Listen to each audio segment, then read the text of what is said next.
Wa an yasilu lan yen to nyambung sapa ikhwan al arhama ing pira-pira kerabat, al arhama ing pira-pira kerabat. Wa an yuhsinu lan yen to bagusaken sapa ikhwan berbuat baik ilal jirani maring pira-pira tetangga, ilal jirani maring pira-pira tetangga, wal aqaribih lan pira-pira kerabat, wal aqaribih lan pira-pira kerabat, wal ikhwan lan pira-pira saudara, wal ikhwan lan pira-pira saudara. Wa an ya'rifu lan yen to weruh sapa ikhwan, harus tahu, harus ngerti dan harus tahu atau harus ngerti haqqal akabir ing haknya pira-pira wong kang gedhe, orang yang dewasa, ing haknya pira-pira wong kang gedhe. Maksudnya harus menghormati yang lebih tua. Wa an yarhamu lan yento menyayangi sapa ikhwan, menyayangi ad-du'afa ing pira-pira wong kang lemah, menyayangi mengasihi orang-orang yang lemah. Wal asghiri lan pira-pira yang masih kecil, wal asghiri lan pira-pira yang masih kecil. Yang muda menghormati yang lebih tua, yang lebih tua menyayangi yang lebih muda. Ini termasuk ajaran ahli sunnah wal jamaah. Jadi mulai di atas tadi termasuk ajaran ahli sunnah wal jamaah, mereka mengikuti para mazhab yang telah ditentukan. Kenapa? Karena ajaran itu sangat menggabungkan, mengumpulkan.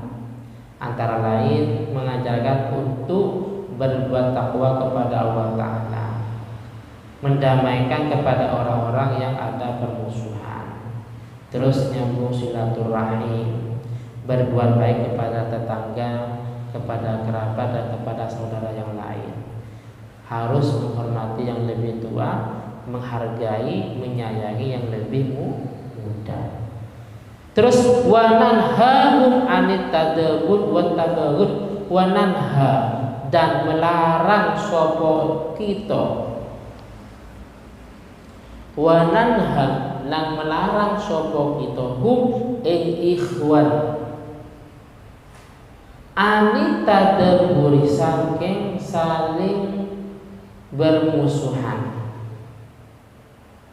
Tadabur itu mana aslinya saling membelakangi.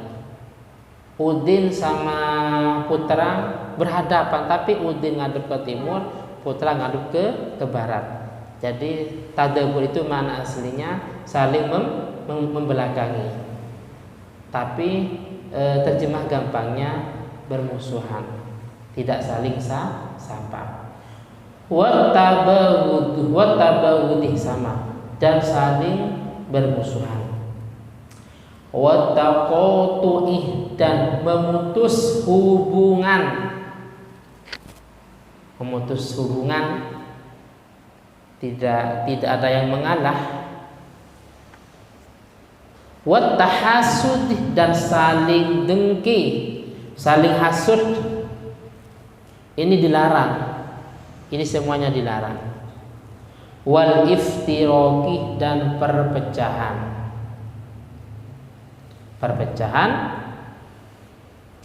wa talawunih dan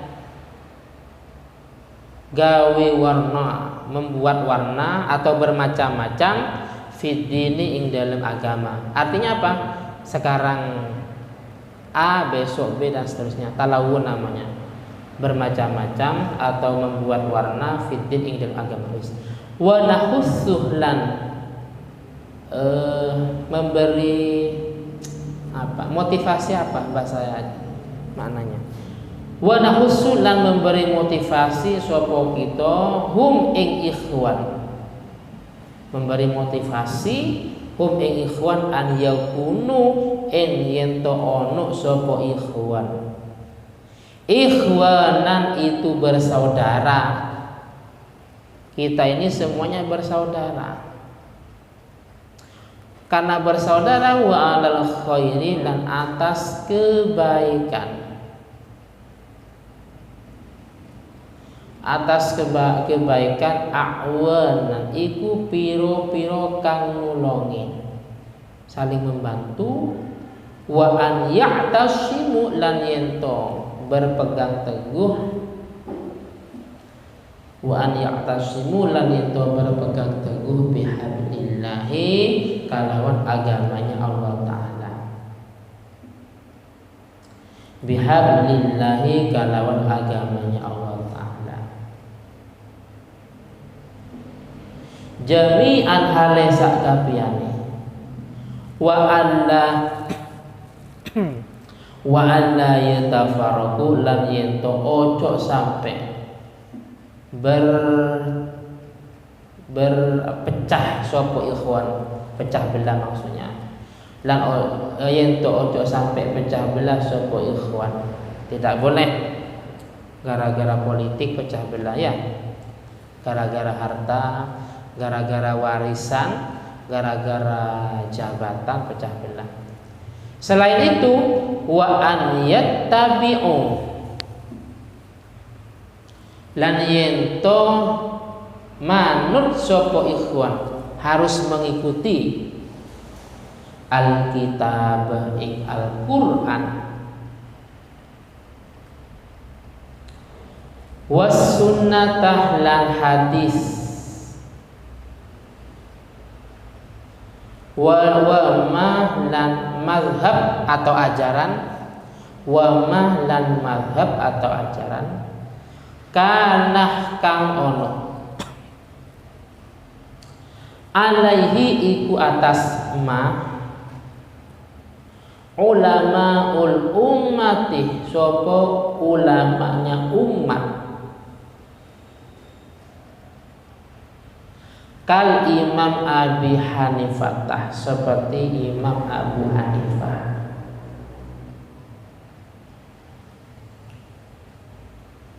Jadi yang harus kita ikuti pertama Al-Quran, yang kedua hadis, yang ketiga ulama. Ulama pertama, ulama ini kan ada 4. Yang pertama Imam Abu Hanifah karena paling tua beliau. Jadi Imam Abu Hanifah paling tua. Sehingga ada sebuah cerita sempat Imam Syafi'i sholat subuh tidak pakai kunut. Suatu ketika beliau ziarah ke makamnya Imam Abu Hanifah, terus keluar dan masuk adzan subuh. Jadi beliau masih ada di lingkungan makam, sudah memasuki adzan subuh. Maka Imam Syafi'i pada waktu itu sholat subuh tidak pakai kunut. Kenapa? Karena menghormati. Paham ya? Jadi mungkin suatu waktu kita ziarah Wali Songo, terus kita mampir ke daerah Jogja umpamanya. Karena di sana mayoritas nggak pakai kunut, bisa jadi kita sholatnya tidak usah kunut. Atau kita pakai kunut tapi tidak berjamaah. Tapi kalau kita disuruh menjadi imam atau kita bermakmum dengan mereka di satu masjid, maka alangkah baiknya nggak usah kunut. Paham ya? Saya dulu pernah pada tahun 2007 seperti itu. Jadi satu rombongan Wali Songo itu semuanya nggak pakai kunut. Kenapa? Karena oleh teman di pesan nanti diusahakan subuhnya nggak pakai kunut karena kita sholat dengan Muhammadiyah seperti itu. Bisa pakai kunut tapi mendirikan sholat sendiri. Caranya kalau sudah selesai baru kita melaksanakan jemaah. Kalau di dalam masih ada jemaah nggak boleh mendirikan jemaah baru, paham ya? Itu etika ketika kita menjadi pembimbing ketika ziarahnya. Jadi ketika ziarah ada etikanya. Kalau di masjid masih dilaksanakan jemaah, jangan mentang-mentang kita musafir melaksanakan jemaah baru dengan dalih jemaah dan kosor, nggak boleh, itu etika. Makanya beberapa tahun yang lalu sempat terjadi perdebatan antara ketua rombongan ziarah dengan takmir masjid. Kita mendirikan jamaah baru dengan dalil jamak dan qasar, menunggu yang di dalam selesai. Paham ya? Itu etika. Dan juga dalam fikih itu ada wa an yasbiru bin idharihim, dan harus sabar menunggu baru kita melaksanakan jamaah baru. Jadi paling tua Imam Abu Hanifah. Kalau kita ada di India umpamanya, karena mayoritas di sana bermadhab Hanafi, jadi bisa jadi kunutnya subuhnya tidak pakai kunut. Pakai kunut kalau kita tidak jamaah atau mendirikan jamaah sendiri. Yang kedua wa Malik bin Anas, dan Imam Malik bin Anas. Setelah Imam Abu Hanifah, yang kedua Imam Malik. Dan yang ketiga Syafi'i dan Imam Syafi'i. Imam Syafi'i berguru pada Imam Malik. Mayoritas kalau di Mekah dan Madinah fikihnya bermadzhab Maliki. Paham ya? Bermadzhab Maliki. Dan setahu saya mazhab Maliki dan Hanafi ini ketika baca Fatihah basmalahnya tidak dikeraskan. Bismillahirrahmanirrahim. Langsung alhamdulillahirabbil alamin umpamanya. Berarti itu bermazhab Maliki atau Hanafi. Kalau bermazhab, yang salah kalau tidak bermazhab. Paham ya? Enggak ikut Maliki Hanafi, tapi kenapa kok enggak dikeraskan? Nah, itu kan juga aneh. Jadi Imam Syafi'i urutan ketiga, karena boleh juga sempat berguru pada Imam Malik. Belajar kitab Muwatta, padahal sebelum belajar sudah hafal, sebagaimana yang sering saya sampaikan. Yang ketiga wa Ahmad bin Hambal. Yang keempat, yang terakhir, Imam Ahmad bin Hambal. Imam Ahmad bin Hambal berguru kepada Imam Syafi'i. Imam Ahmad bin Hambal ini lebih menitik beratkan mazhabnya kepada hadis. Jadi agak keras pendapatnya. Contoh, ketika kita baca Al-Quran, mengganggu orang yang sholat atau mengganggu orang yang sedang tidur, namanya taswis. Dalam mazhab Syafi'i itu cuma makruh, tapi dalam mazhab Ahmad bin Hambal itu hukumnya haram kalau sampai mengganggu. Itu baca Al-Quran, apalagi bukan baca Al-Quran. Jadi Imam Ahmad bin Hambal ini lebih menitik beratkan atau mirip dengan dohirnya hadis. Dan Imam Ahmad bin Hambal ini karena beliau kagum menceritakan gurunya. Jadi cerita pada putrinya, nak saya punya guru orangnya alim, orangnya zuhud, orangnya wira'i, semuanya diceritakan. Memuji gurunya di depan putrinya. Nanti mau ke sini, mau bermalam di sini. Putrinya penasaran, seperti apa guru ayah saya, kok sangat disanjung. Ketika penasaran, ternyata secara doa nggak sesuai. Loh, kata abah saya Imam Ahmad, guru saya itu Imam Syafi'i orangnya ahli sholat qiyamul lail, ahli puasa dan seterusnya. Ternyata ketika ada makanan makan banyak, terus di malam hari nggak sholat. Langsung di pagi harinya beliau menyampaikan, tadi malam saya memutuskan permasalahan ribuan masalah. Jadi secara zahir Imam Syafi'i tadi tidur. Jadi yang putrinya Imam Ahmad yang ngintip, lah gurunya ayah saya kok tidur, katanya ahli sholat malam, ini kok tidur secara zahir. Tapi di pagi aja dah, tadi malam saya memutuskan ribuan masalah yang terjadi di masyarakat atau di umat. Itu masalah qiyamul lailnya. Yang kedua, masalah kenapa kok makan banyak. Beliau punya dalih gini, Ta'amul karim shifaun. Paham ya? Ta'amul karim, makan makanannya orang yang mulia itu shifaun, itu menjadi obat. Makanya kalau kita suang ke orang alim, ustadzah, ke kiai, disuguhi makanan dan minuman, itu dimakan dan diminum. Paham ya? Kadang kita kan salah paham. makanan nggak dimakan, minuman juga tidak diminum. Itu salah. Mestinya dimakan dan diminum.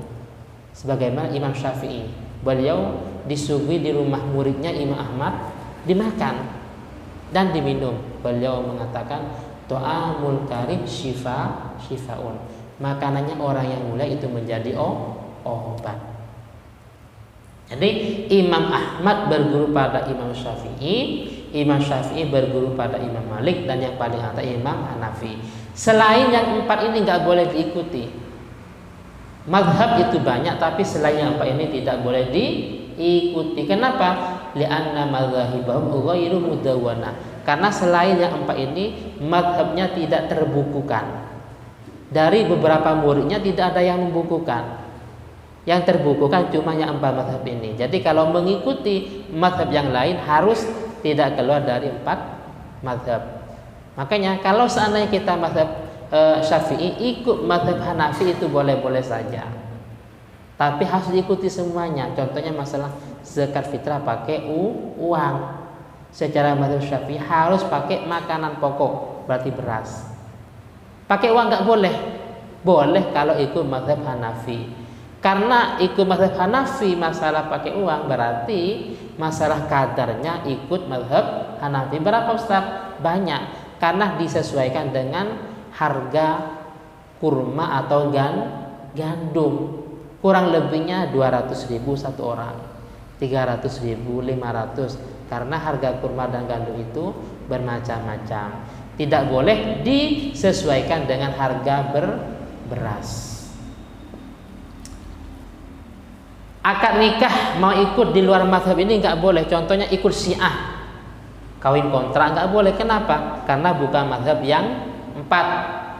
Atau masalah ijab qabul ikut mazhab Abu Daud Dhahiri. Tidak usah harus ada saksi, tidak usah harus ada wali. Mazhabnya Imam Abu Daud Dhahiri. Bagaimana? Nggak boleh. Kenapa? Karena di luar mazhab yang 4. Boleh ikut mazhab Maliki, akad nikah cukup saksi nggak usah wali. Atau mazhab Hanafi cukup wali tidak usah saksi, tapi semuanya harus diikuti.